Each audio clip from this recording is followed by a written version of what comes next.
As they arrive at the parked-up Mazda, the driver, Scott, has switched the engine off, although Julian's already heard enough evidence from the RX-3's exhaust. You know why we're talking to you, eh? About the car? Yeah. Oh, probably a bit noisy. Yeah. What makes you think that? What's that? What makes you think that? Oh, no, got a few muffler. I imagine your ears are ringing, aren't they? No, they're not so bad, actually. Oh, okay. Well, mine are, and I was just following you. Well, your exhaust is too noisy, eh? So... I can soon slap another muffler on or something, you know.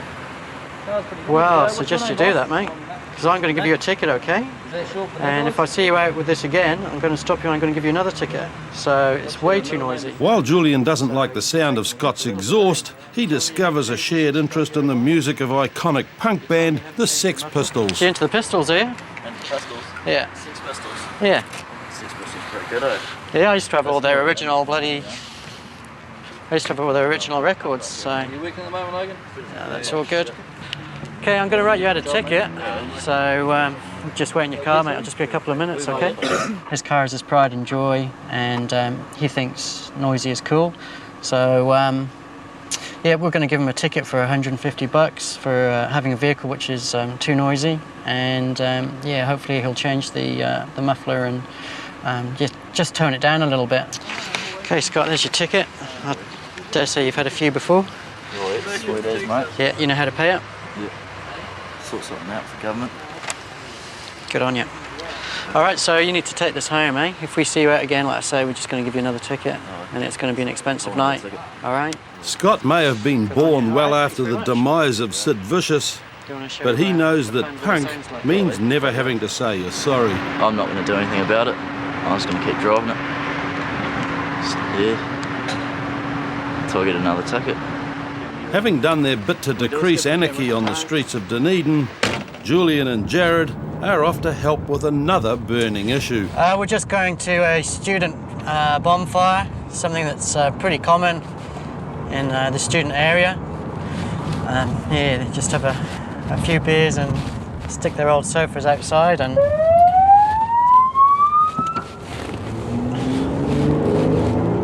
toast some muffins or something, I guess.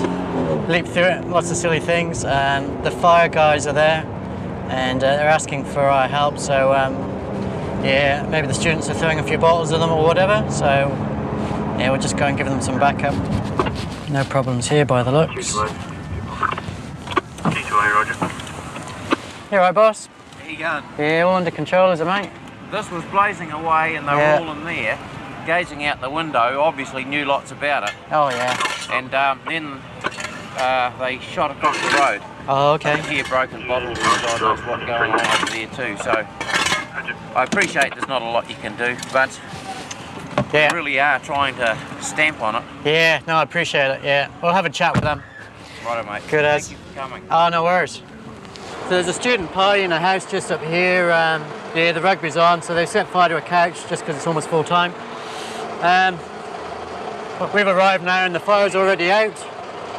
We're just going to talk to a few of the guys at the party and tell them to calm down a little bit, wind their necks in, and yeah, if we come back, then it'd be a shame if somebody ends up, you know, doing something silly and getting locked up when they just want to have a good time. So yeah, we'll just try and calm them down.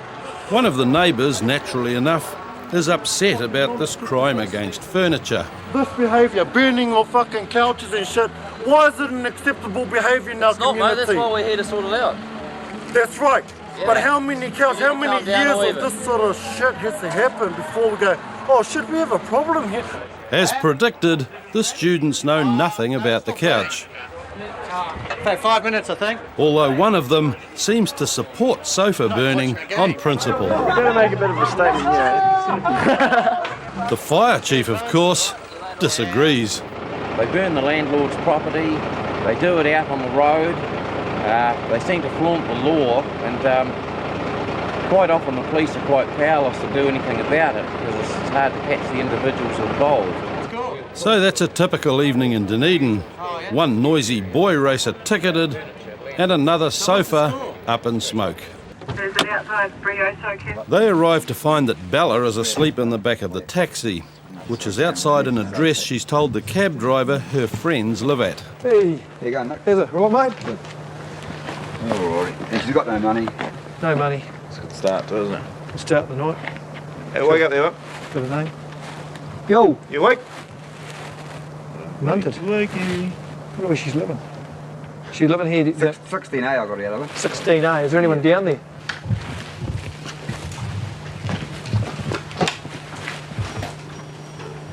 This is Nick Wells, the Needham Police here. We've got a drunk girl in a taxi at the end of the drive here, and she claims she lives at 16A Street. I'm sorry, it's not there. Okay. Do you know the girl I'm talking about? Do you know if the girl lives around here then? No, I haven't a clue. Thank you. Good night. What's your Gaz? $21.40. $21.40. Not got a skew, is she? I have to take a detoxer. Yeah. Oh, good. Waking up, mate. Oh, Shit, what, that's over there. You right, man? All right. Where do you live? Just trying to find home for you. Where do you live? So Matt gets Bella out of the taxi and they make another attempt to get an address or phone number out of her. Pardon? No, Where? no. We need to know where you live, dear, otherwise you have to come in the station and sleep in the cell for a while. Sit up there. Just sit up. Just move your legs. Sit up, that's it. That's the girl. Good stuff. Look there, man. We'll leave that window open too, man, eh? That taxi driver dropped her at another address earlier on. There was no one home there and she fell over and he took her to this address we just picked her up from. We've had no luck at locating where she lives. See it up there? No. Here, let's go bag. Once they're back at the station, Bella comes to just long enough to give the officers her father's phone number. It's Nick Wells and Needham Police here. I've got your daughter here at the police station. She's very drunk and she got a taxi to the road apparently and collapsed outside the taxi, and the taxi driver put her back in the taxi. She wanted to go to Street. I don't know who she knows there, but great, thank you. Can you look after her tonight? I'll drop her, or we'll bring her around now. What colour are your eyes, mate? Blue. No, we'll take it. We'll drop her to your place, mate. No, sweet. You don't want to go drinking and driving. We'll drop her out there. She owes $21.40 to the taxi company for needing taxis. Okay, we'll be there in about 5 minutes, mate. Thanks very much. Great, bye. You're falling over there. You're right. Hang on. We took her in the station. We're going to just put her in the detox cell till she's sobered up. But we've got her here, so that's the main thing. All right. Okay, that's fine. Yeah, I'll give that to the taxi driver. That's not a problem. Taxi driver. No, okay, I'll get her in there. I don't want her falling over and hurting herself. Okay. Hey, you appreciate that, but at the end of the day, just, you know what kids are like, and at the end of the day, you've got to look after them. Exactly. You know, I've got kids. It's not... Which step there, dear? Unfortunately, she's been sick in the car, and the vehicle will be off the road for the rest of the night with some vomit all over the seats and bits and pieces, and all round a good result. At the end of the night, his daughter's home safe, the taxi driver's been paid, and no one's injured or hurt at all, and what happens when you drink too much alcohol and you can't handle it, and that's what happens. And Lee's first priority is to find out if the woman is injured, then to work out whether she's been abducted or not. What's happened? He just beat me up, this guy. This guy beat you up? He broke my tooth. Let's have a look. Oh, wow. Okay, do you know the guy that beat you up? Your ex-boyfriend. The tooth in question is at least found by one of the witnesses. I think that's part of the tooth there. Oh, okay. Do you want to just hold on to your tooth? If that is... Oh, wow. Okay, did you... Well, I mean, I'm just trying to find cleats around. The man says he was driving past the alley when he saw an altercation between the two people. And I saw him push it to the ground twice. Once was down there, the second time was either around there or there, and she went running around after him. He pushed my head on the concrete grass. Yeah. We'll probably get ambulance down here to have a look at you, okay? While they wait for the ambulance, Lee gets more of the witness's story, and Conan contacts Ruby's mother in Christchurch. Yeah, it's Constable Hennessy here from Auckland Central Police Station. Is your daughter... Yeah, okay, she's just had a bit of a fight with her ex-boyfriend. Okay. Yeah, and she's wanting to speak to you. I'll just put her on, okay? Here you go.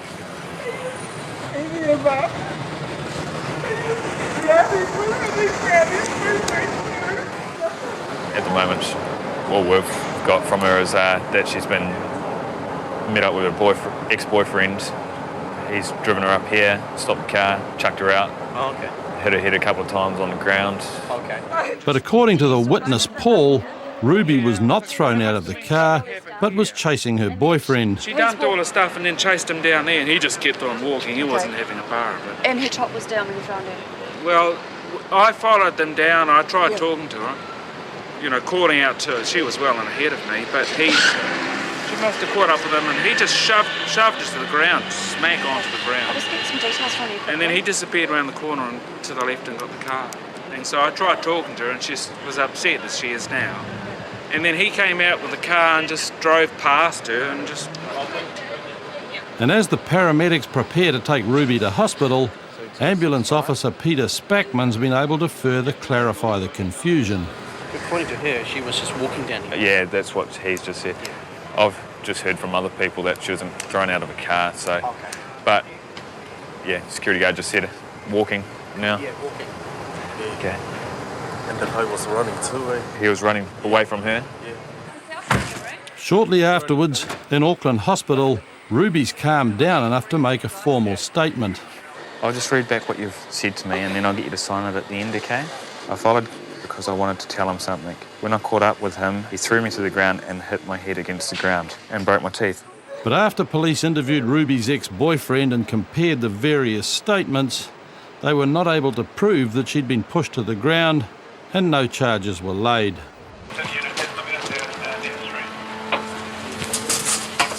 Lee and Conan find one of the young taggers inside a vacant apartment. What's these, spray cans here? Oh, that's for my art. For your art? I haven't been. Have you been here all night? Yeah, that's what I Yeah, who's this guy? No. Does he live here? No.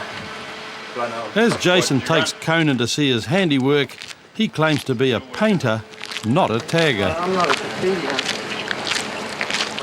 You got permission to do it though? No?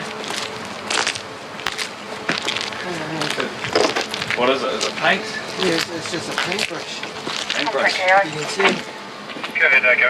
Okay. That's just painting, like doing a painting. I wasn't doing any stupid tags or anything. Well, someone's complained, mate, so that's why we're here. It's water-based, I can just wash it off. You can wash it off?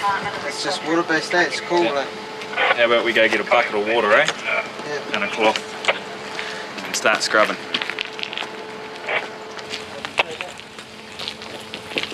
He's a little artist, is he? While the officers agree Jason's work shows evidence of talent, it's going to have to go. What's your date of birth? Have you been in trouble with us before?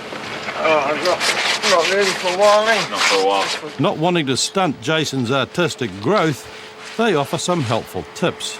I suggest you buy some canvases. Oh, yeah. Too expensive. Or paper. Paper's not that bad. Mate, even go around the building sites and ask them if they want their walls done. Now they put up wooden walls. Oh, yeah. You just got to ask permission first, that's the only thing. Okay, we'll leave you to it, eh?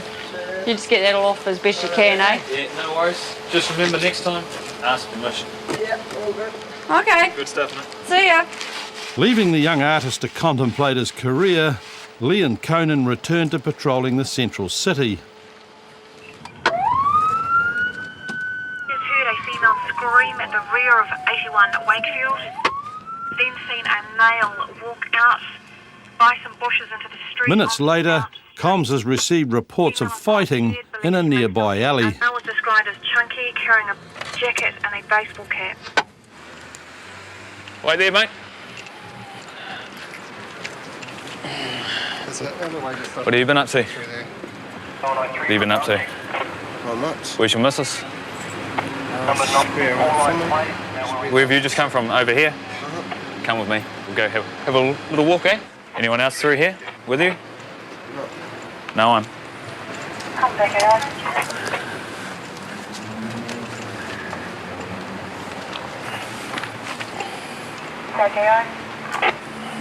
Just wait there, eh?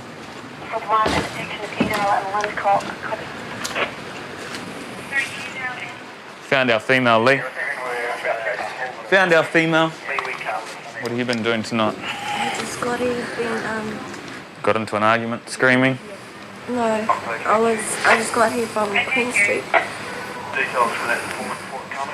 So what's happened with the argument? What happened between you and him? Nothing happened. Nothing happened? How long you been staying under here? I just got here like about 2 days ago. 2 days ago. What about him? He's been staying in GI at his dad's house. Okay. How about we go out and I'll follow you out, eh? While the young woman denies they've been fighting and has no injuries, the officers are concerned that she's obviously pregnant.